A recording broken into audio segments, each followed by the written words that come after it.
place pursuant to a subpoena previously issued to the witness, President Ford.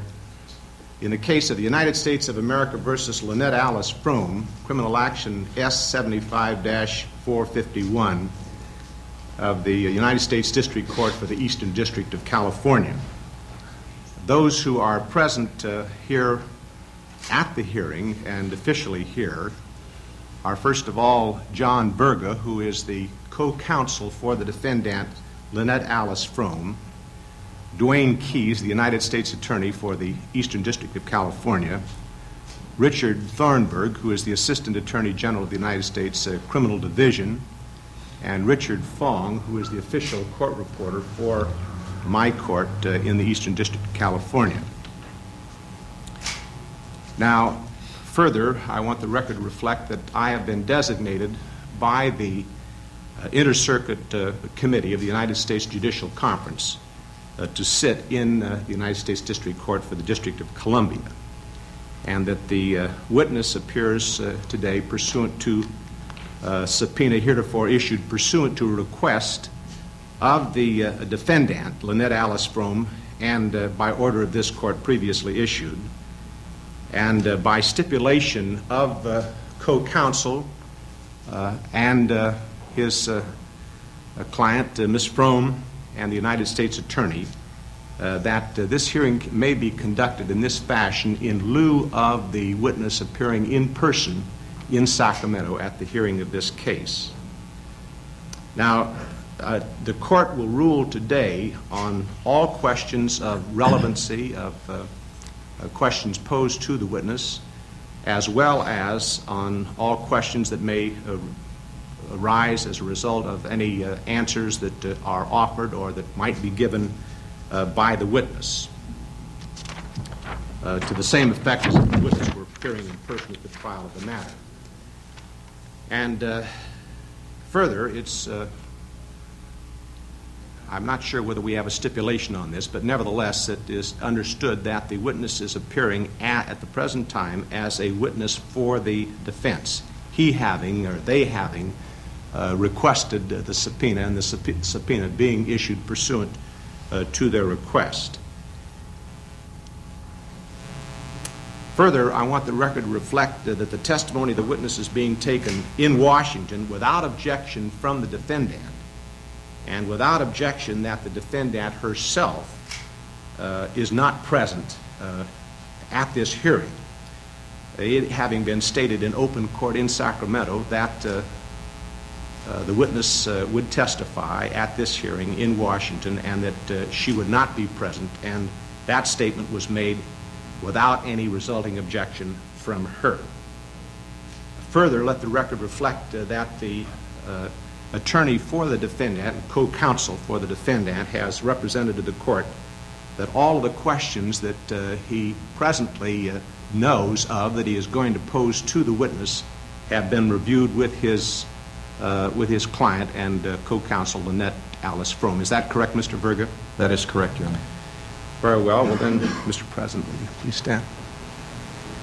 You promised that all of the testimony that you will give in this matter will be the truth, the whole truth, and nothing but the truth. Thank you. All right, Mr. Berger, you may commence your question. Thank you, Your Honor. Mr. President, I would like to direct your attention to Friday, September the 5th, 1975, in Sacramento, California. Where were you just prior to the incident in Capitol Park? I had been in the Senator Hotel, which is on L Street, as I recollect, across from the state capitol. I was in the suite where I had stayed the previous night and had a conference with several of my staff before leaving the hotel for the state capitol. And what time did you leave the hotel?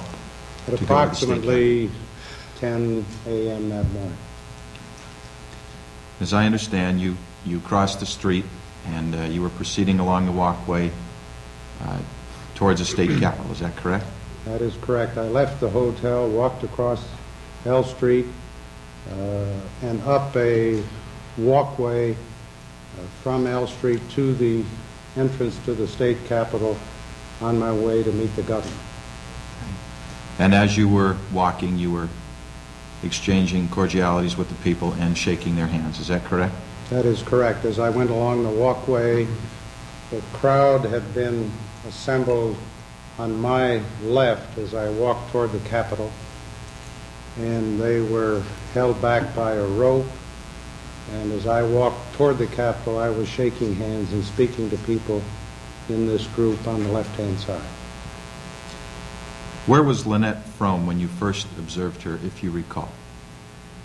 Approximately halfway between L Street and the state capitol,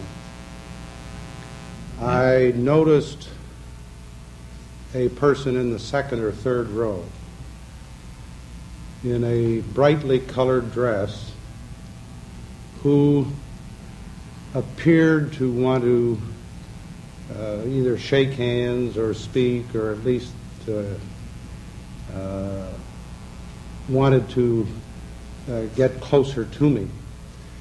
I stopped because I was gradually moving toward the state capitol, and that was my first impression of a person who had a dress on. I, of course, didn't know who it was.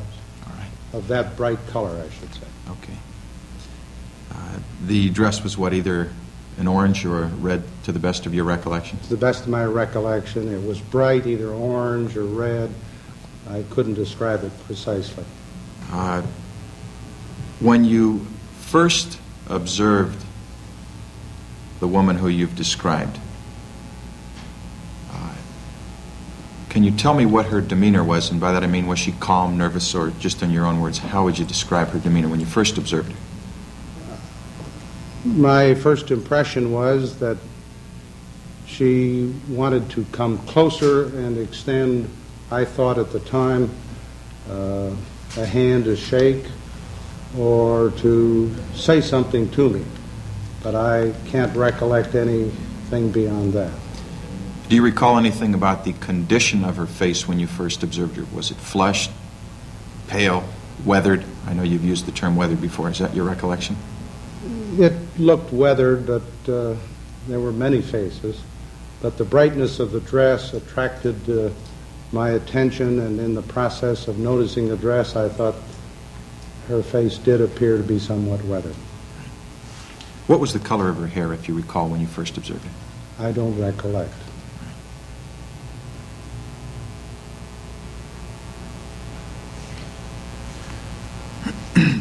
Did she at any time reach out with her hand?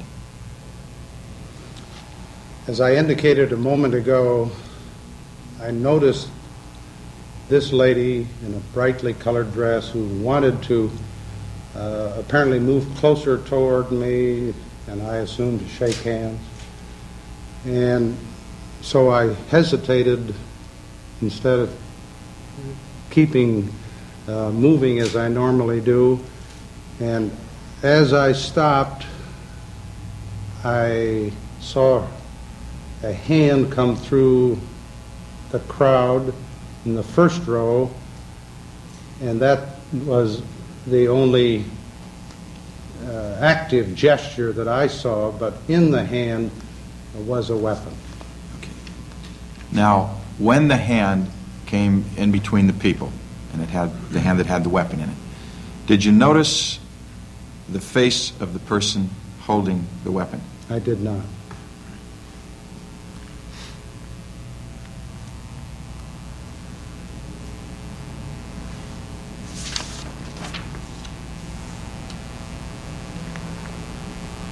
Do you recall if only the hand and arm came out between the people, or did the actual person come between the people with the weapon?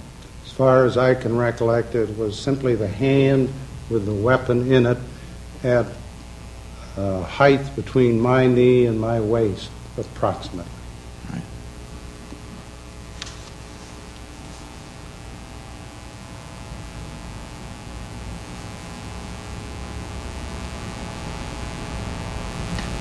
So as I understand your testimony, the weapon would have been at about her waist level. Is that correct?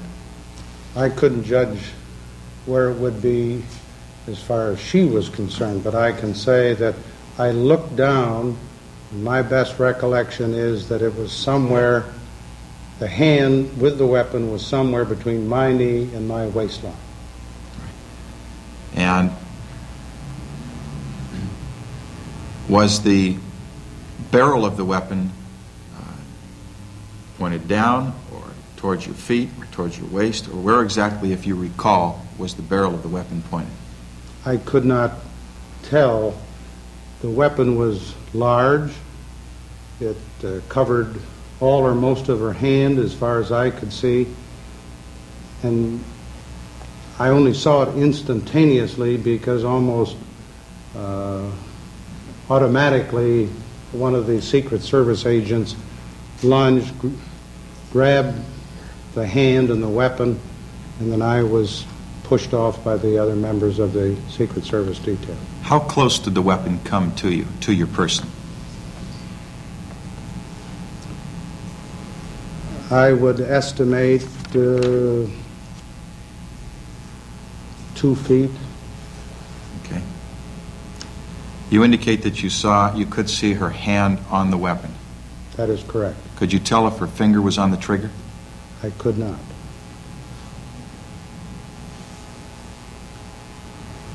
And I would assume also that you could not tell from your observations whether or not she pulled the trigger. I could not. Did you at any time see any motion that would indicate to you that she was cocking the gun?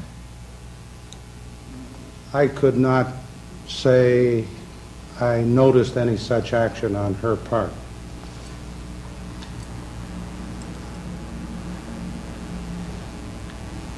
Did you ever see her hand on the slide or on the top of the gun? I did not, sir. Did you ever notice her thumb on the hammer of the gun? I did not. How long was the weapon directed at you that you personally observed? I simply saw the hand with a gun in it, and the gun covered most of the hand, as I indicated a few moments ago. Almost instantaneously, with my seeing the gun, the Secret Service agent grabbed her hand and the gun. I couldn't judge how long a time it might have been pointed at me. Did you ever hear the gun click? I have no recollection of it clicking or not clicking. Did you hear any noise from the gun at any time that you can recall? Not that I can recall. Were you able to tell the caliber of the weapon? I could not, sir.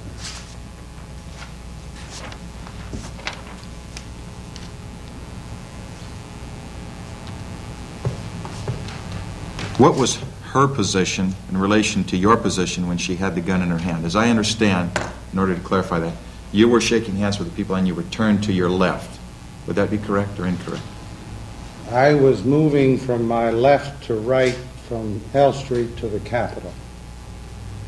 I was shaking hands and speaking to people as I was moving toward the Capitol.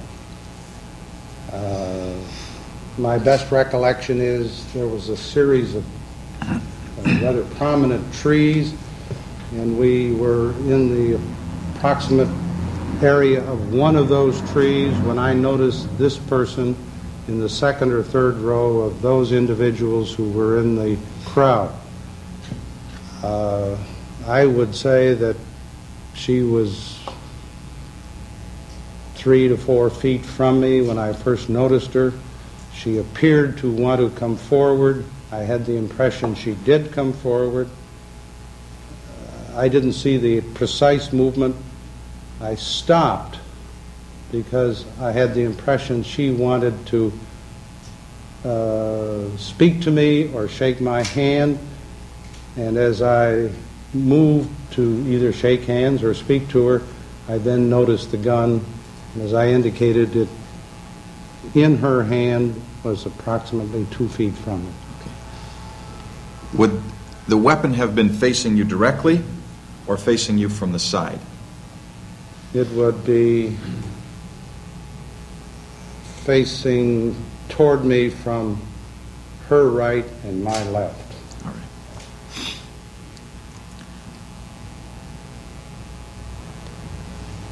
Do you have any recollection of moving your hand towards her to deflect that object? I have no recollection of any such move. Do you recall if at any time you touched the weapon? I would assume I the have answer- no recollection at all, and if I have a recollection, it is that the Secret Service agent moved so rapidly I had no opportunity to do so. Let me indicate why I'm asking you that question. There is a witness by the name of Roy Miller, who my investigator has talked to. And I'm offering this to see if it refreshes your recollection. It might be incorrect, but in any event, his recollection is that you did move your hand towards Lynette Fromme, and then duck down, and then stand up, and then the Secret Service pushed you back down. Do you have any such recollection of those events occurring when I mentioned that to you?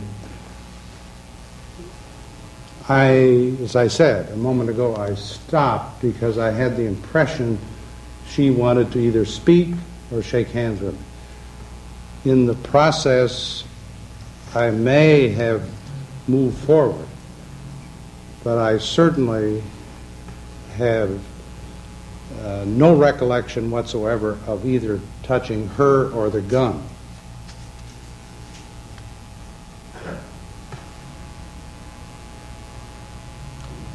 Did you at any time hear her say anything? I did not.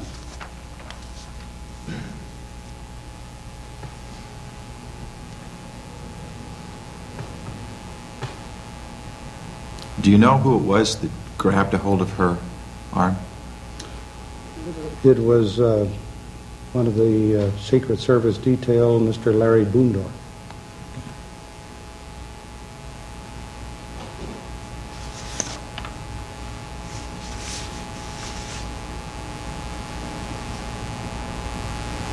After you were pushed down and surrounded by the Secret Servicemen, then you were taken to another area towards the state capitol, is that correct? That is correct.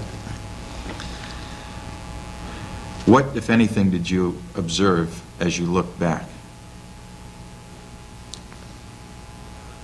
I really don't think I looked back on it in any deliberate way. I was being pushed and moved very rapidly by the Secret Service detail. I have no personal recollection of looking back to see what took place or what was going on.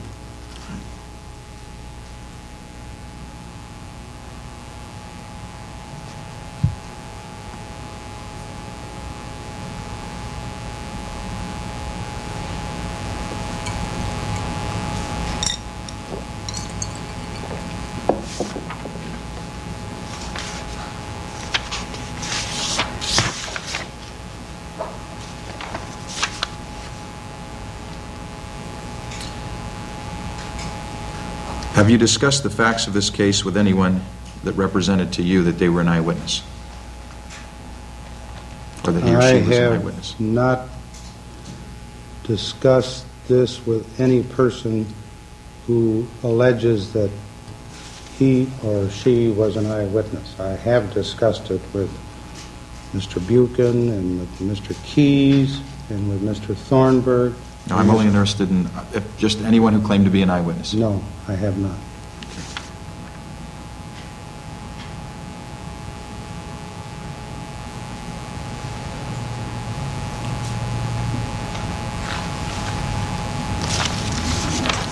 That's all the questions I have. Thank you. Is there any examination by the United States Attorney? No, Your Honor. Mr. Verga, have any questions been given to you by Lynette Fromme to be asked at this hearing which you have not posed to the President?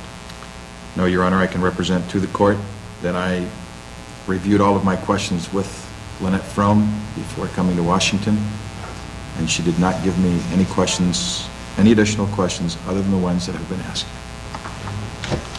Very well, and that concludes the hearing. Thank you very much, Mr. President, and you're released from the subpoena. Thank you very much, Your Honor.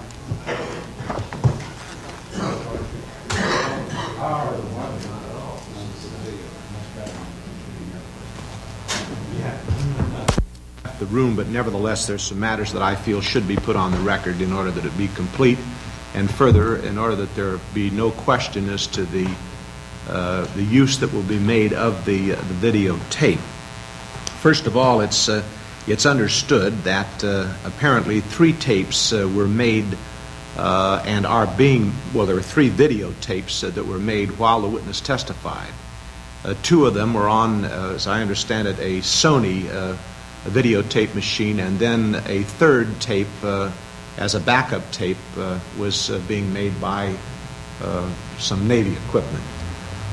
It's understood that one of the videotapes will be sealed and delivered to me to be taken by me back to Sacramento and to be used at the time of the trial in the event the defendant elects to use the tape as a part of his case in chief for the defendant. The 2nd tape will be retained by the President's counsel, who is present here in the room at this moment, along with the Assistant Attorney General. That will be retained here and will be disposed of by order of myself as the court at a later time as we see how things develop.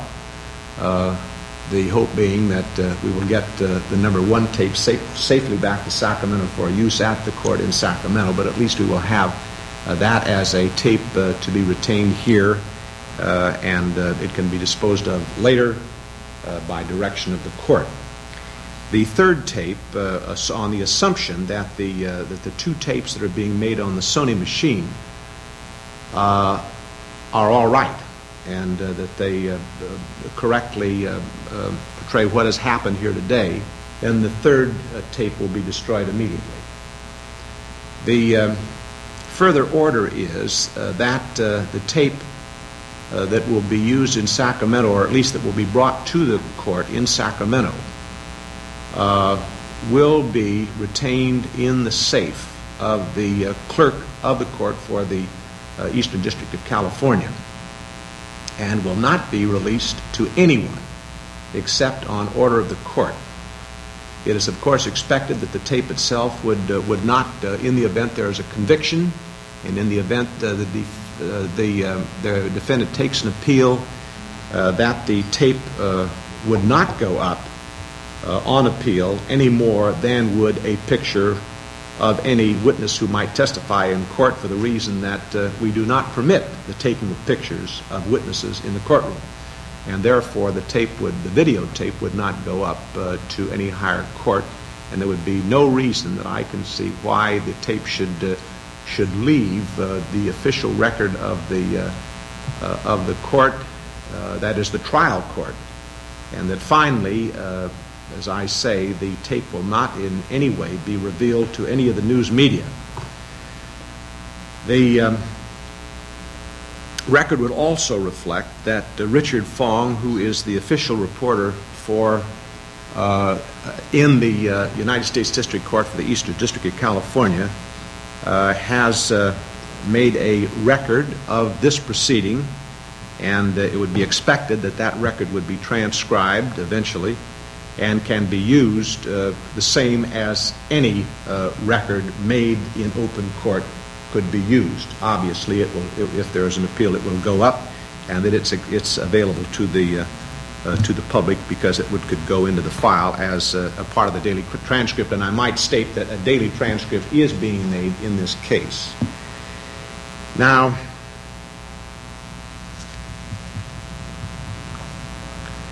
I don't think that there's anything else. Are there any statements that you wish to make into the record, Mr. Bergen? No, Your Honor. Mr. Keyes, are there any statements that you want to put into the record at this time? No, Your Honor. One question. Yes. Concerning the audio portion of Mr. Fong's record here, what will be the disposition of that? Well, the audio portion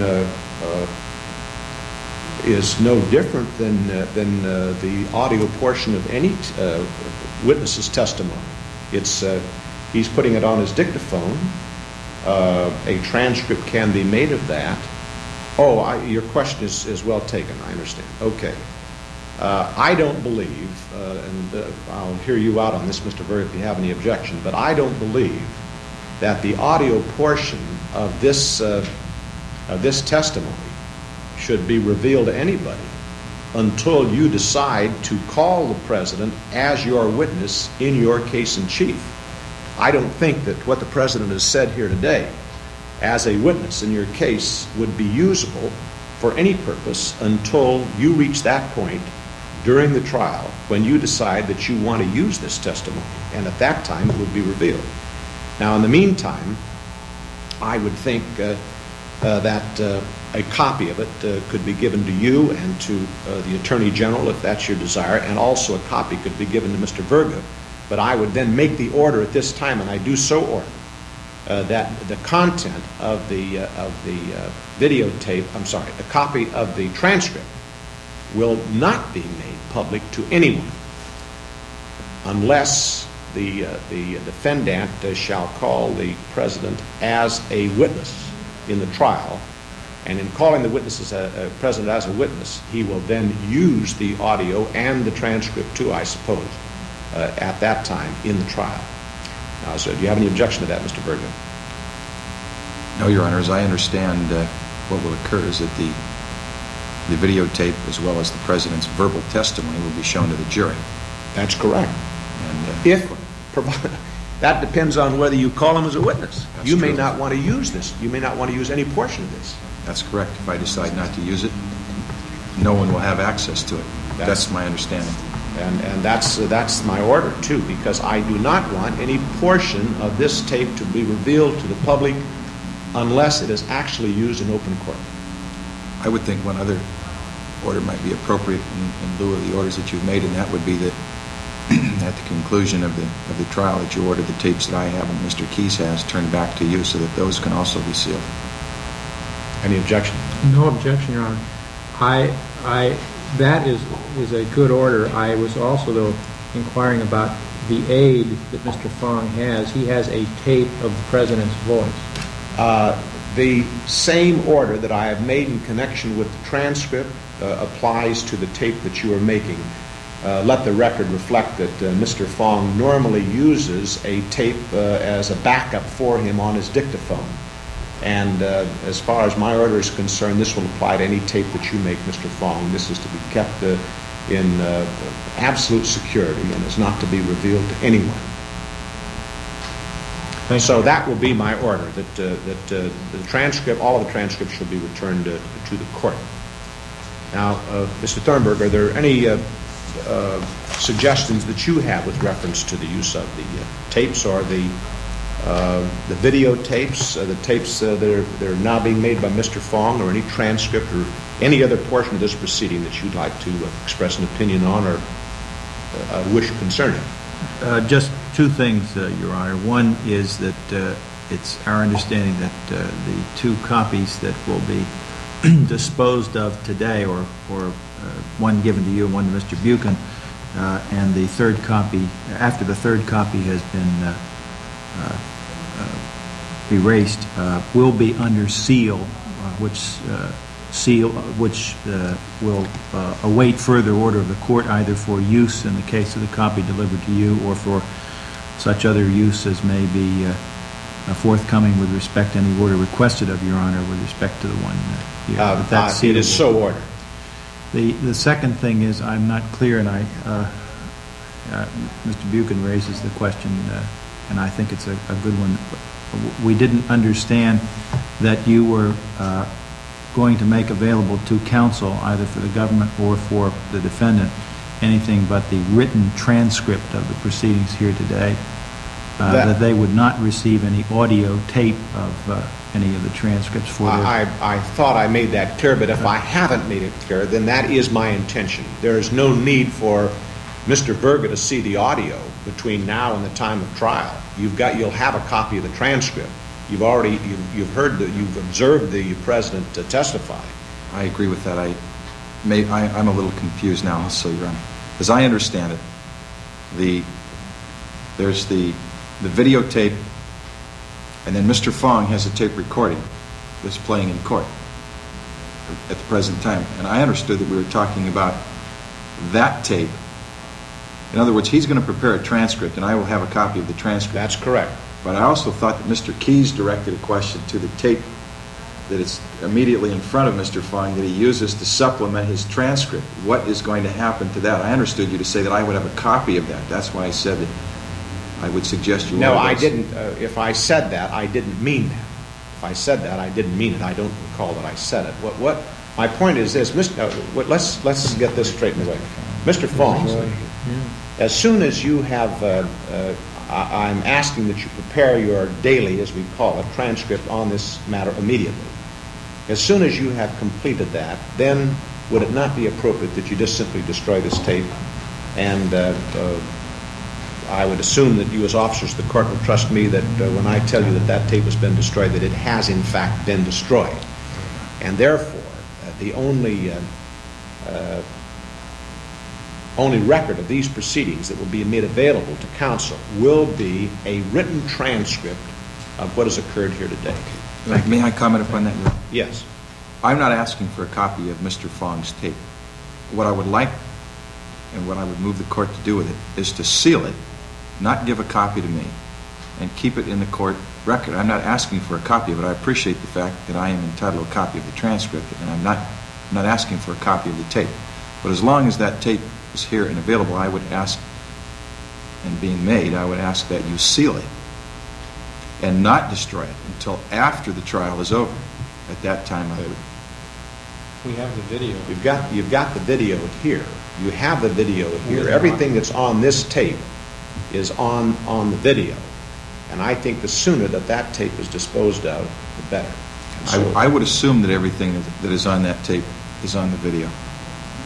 And I'm certain that is correct. I'm just trying to act out of an abundance of caution. Let me ask you this, Mr. Fong. What do you normally do with these tapes? After you have transcribed, what do you normally do with the tape? You destroy them. I see no reason why the court reporter in this case should act any differently than he does in any other trial that we have. And so I'm going to deny your request, and I think you have ample insurance with the videotape and furthermore, when we view and hear the videotape, I think that you will be then assured and that you'll have no problems. But at the moment, your request is denied. One further question. Yes. With regard to the transcript, the actual transcript of the President's testimony, do I understand your order to be that at the conclusion of the trial, that transcript will have to be turned back in, the written transcript? Oh, no. Well, the written, if the President does not testify in the trial, in other words, if you do not call the President as a witness in the trial, then I want your copy and Mr. Key's copy of the transcript returned to me. If he does, in fact, testify in the trial, well, there's no problem. You're entitled to it, by all means. That's okay? All. Yes, thank you. All right. Any other questions? Thank you, Your Honor. All right, then that concludes the hearing. Thank you, Your Honor.